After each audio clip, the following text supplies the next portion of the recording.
A human being is not a person because he is a human being, but because rights and duties have been ascribed to him. Specifically, the person is that legal subject or substance of which the rights and duties are attributes. But not all humans are persons, as was the case in Old England when there were slaves. Black's Law Dictionary, 3rd edition.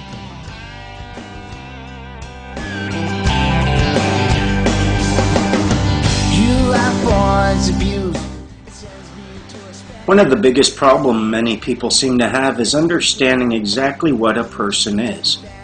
Now, I've stated before that you aren't a person, you have a person.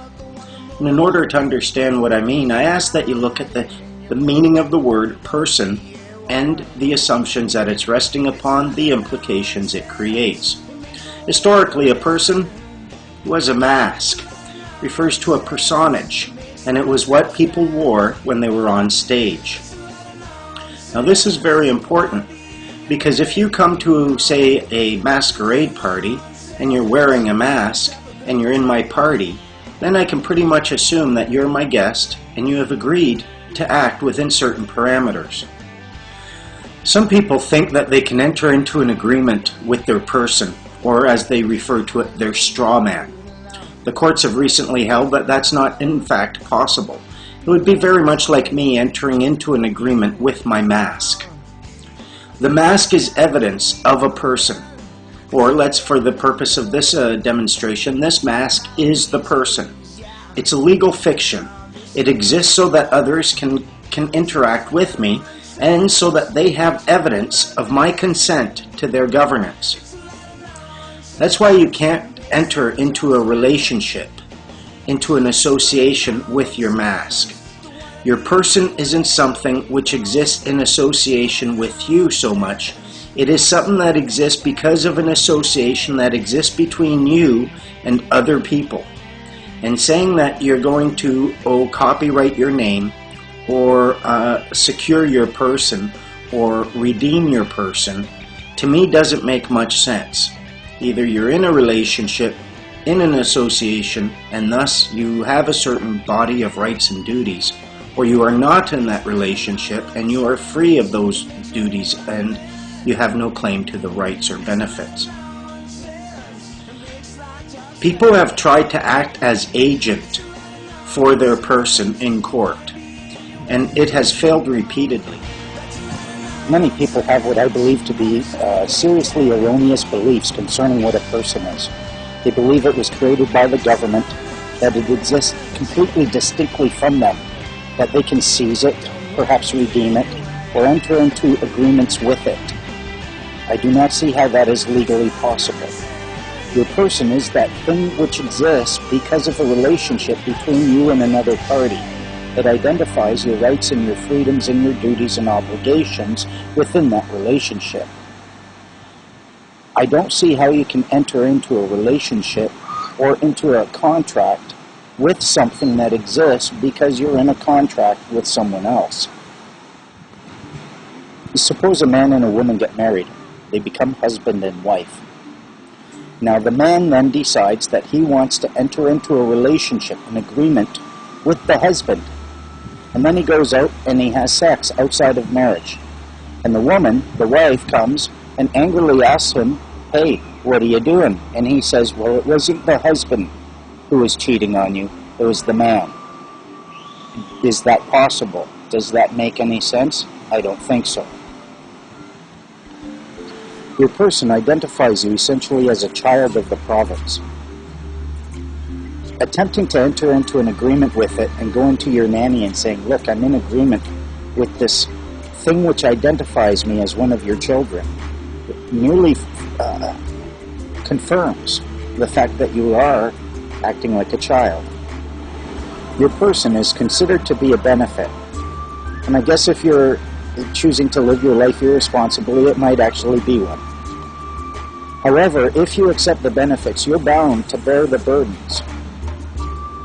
And to refuse to bear the burdens because you enter into an agreement with the legal entity that exists because of an association between you and the people who take care of you, it does not make lawful sense Furthermore, I believe this has already been looked at and judicially reviewed by some courts, and they found that the human being and the person are entangled to such a degree that you cannot enter into a relationship with it.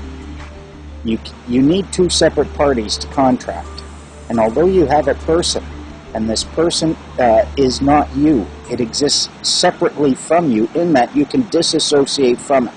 But if you are associated with it, that's it, you're associated, and that person, which you point to, is evidence of a relationship, not between you and the person, but you and the people in the government.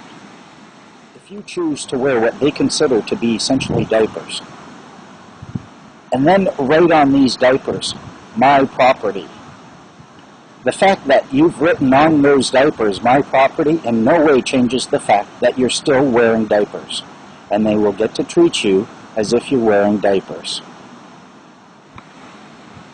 Imagine for a moment you go to a concert and you get a wristband, and they have different wristbands. One wristband allows you access upper levels only. Another wristband allows you access lower levels. Third wristband allows you access backstage. These are three separate rights and duties with certain obligations associated with it. You're the human being wearing the wristband. Can you enter into an agreement with your wristband that would change what the security people are going to allow you to do? If you were wearing a wristband that says you have access to the upper levels, can you write on it, "Oh, Rod, the man wearing it says backstage is okay," and then suddenly end up backstage? Obviously not. Your person is very much like that wristband. It's not you, but it does identify your rights, your duties, your obligations, your benefits, your burdens. It does not identify you, the human being. You cannot enter into a relationship or an agreement with it because it evidences an agreement between you, the human being, and other human beings. You can, however, disassociate from it and thus become a free man on the land. Heidi, so what we're going to do is we're going to have a little chat about people and their persons. Now let's suppose you're a human being and your name is John Adam Doe. First of all, I think we can all agree that your parents really lacked any sort of imagination, and I feel sorry for you. Might make identifying your body very difficult. However, let's suppose this is your true name. You're a living, breathing human being, and we start right there. This is the name that is found on the record of live birth or in your family Bible.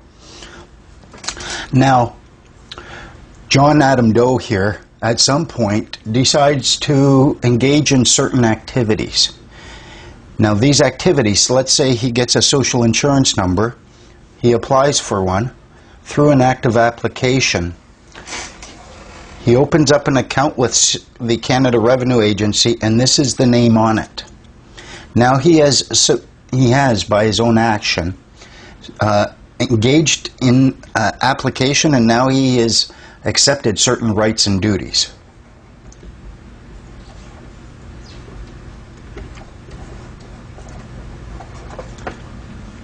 Now let's suppose also he goes and he gets a driver's license.